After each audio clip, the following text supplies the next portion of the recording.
Hello, we're back with My Louisiana Sky, Chapter 19. This is what we've been waiting for, the entire book, the exciting climax of the story. You'll notice a website right below the title on this slide here.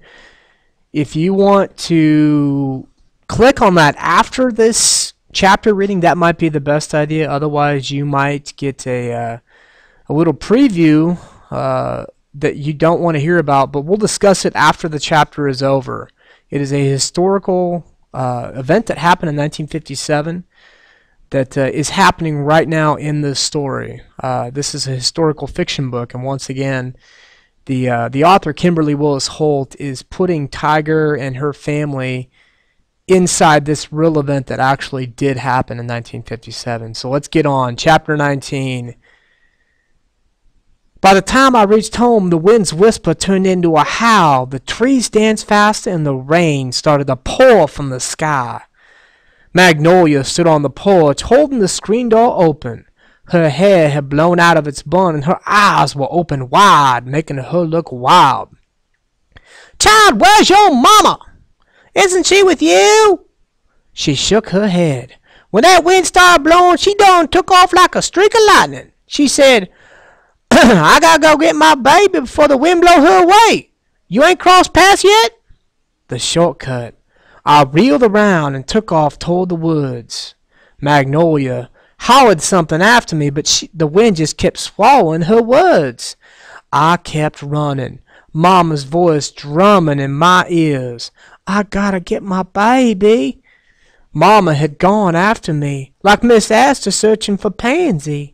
Like Miss Thompson, keeping Jesse Wade safe at home, Mama had wanted to protect me. The wind blew and knocked me down twice before I reached the woods. I struggled back to my feet and tore between the trees like there was nothing but tall weeds in a meadow. Not minding the scratches I got brushing against them as I ran by. "Mama!" I hollered. "Mama, it's Tiger!" Branches cracked above my head, and I heard them fall to the ground behind me. Mrs. Thompson's scarf flew out of my hand, and I grabbed a hold of a pine tree trunk to keep from blowing away. The same thought pounded over and over in my head. If I hadn't wasted time rescuing Pansy and Miss Astor, Mama would be safe at home. I pressed my cheek against the rough bark while the wind slammed against me, and the rain soaked me to the bone. Then I heard her. "Tiger!" About 100 yards to my left, I saw Mama's hands locked around a tree. My heart leaped from my chest. "Mama!" I cried. "Here I am!" She inched her way around the thick trunk. She was barefooted, and the wind whipped her wet hair across her face. Granny's drenched nightgown clung to her body like a layer of blue skin. At the same moment, we let go of the trees and ran toward each other, the rain pouring down and the wind beating against us. But we didn't care.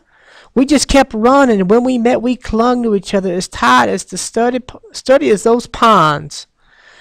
And through the howling of that old wind, I heard Granny's voice whisper to me, "Your mama's love is simple. It flows from her like a quick and easy river." For the first time in a long time, I felt safe in my mama's arms. Holding hands, we tried to make our way through the broken limbs. A few steps out of the woods, the wind knocked us back to the ground. Now I knew why the old-timers called this the devil's wind. Once we got back on our feet, Mama fell. I grabbed her hand and pulled her up. Then I fell. We gave up and crawled in the mud, inching toward the house in slow motion, while everything around us moved with great speed.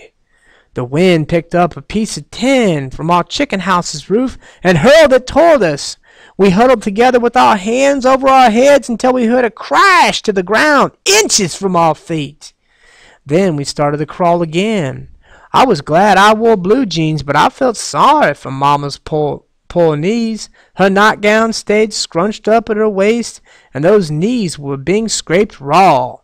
A few yards from the house, Magnolia ran from the screen porch and pulled us to our feet, the strength from her small body dragging us the rest of the way. "Come on," she said. "You can make it now."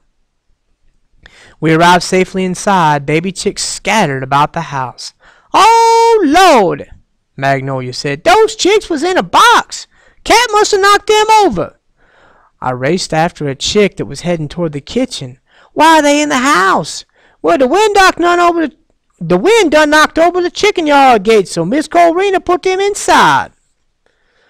We dashed around the house, catching the chicks, which were everywhere, under my bed and Granny's slippers next to Mama's pillow. I wondered why Brando wasn't around. And then I found him under the sofa, his one eye glowing back at me. "Brando, you shame your namesake." After an hour, the chicks were safe in a box. We cleaned up. Mama and I played go fish in the living room floor. Mama's knees were bandaged with clean rags, and she wore a loose house dress. Magnolia sat in Granny's chair reading the Bible, her eyes growing bigger by the second. The wind slapped our house in great gusts, rattling the walls.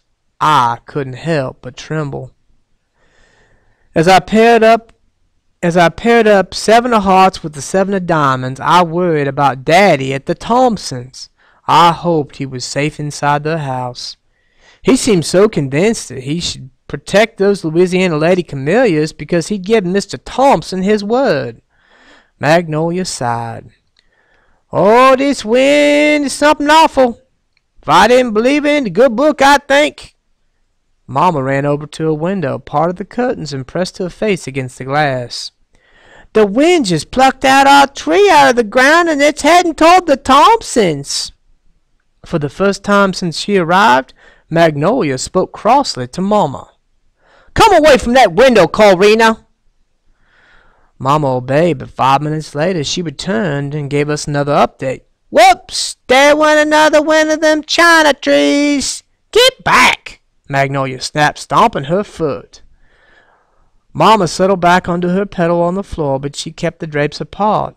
I saw young trees bend down and touch the ground. A few moments later, when the rain slowed to a gentle patter, Mama's neck stretched toward the window, and the cards dropped up from her hand on the floor. "Ma!"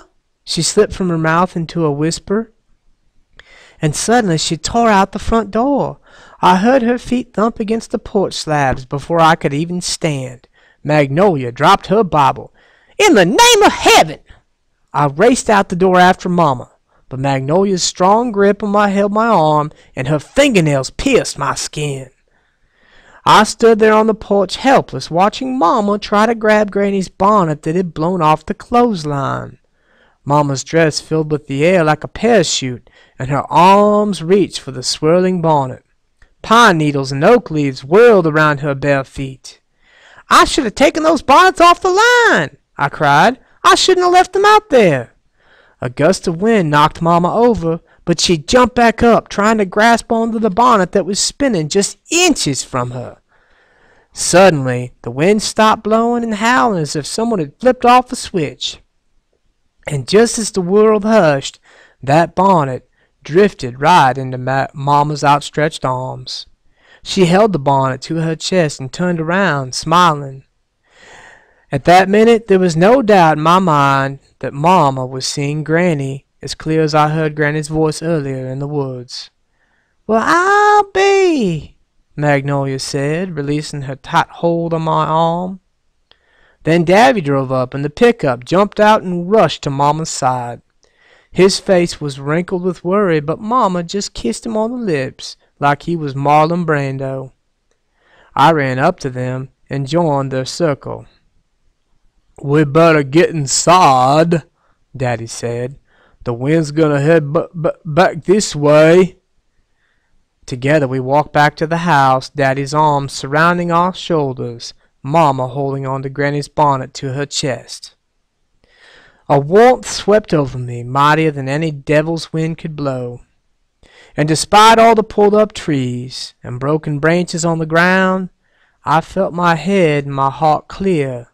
I was home, and it was exactly where I wanted to be.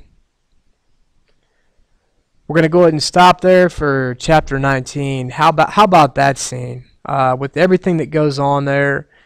I don't know if you guys believe in special, spiritual forces that are going on here. Do you see Granny's personality, her spirit alive in this scene? I just found that very intriguing, just an awesome memory with the bonnet at the end of the chapter. I also love what I love about this chapter is Tiger. She finally feels comforted by her mother. And not to mention that, but her dad as well. Because when Daddy comes back and they're walking back to the house, going back to what it tells in this last page here, Daddy's arms are surrounding everyone, and there's just a feeling of warmth inside the entire family right there. The last line of this chapter really strikes truth into my heart, and I hope it does to yours as well, when Tiger realizes that she is home, and that's where she wants to be. So here's my question. We have one chapter left in this book. This would be the following action coming up last. How is Tiger going to explain to Aunt Dora Kay that maybe it's not the best idea that she go live in Baton Rouge with her, if that is Tiger's choice? It sounds like Tiger wants to be home, like she wants to be in Seder, helping out with her family, not trusting Miss Eula one bit, and quite frankly, I don't know if I would trust Miss Eula as well. Anyways, we're going to go ahead and close up here and say thank you so much for listening to us on YouTube. Hope you guys enjoy the last chapter, which is coming up next. God bless everyone.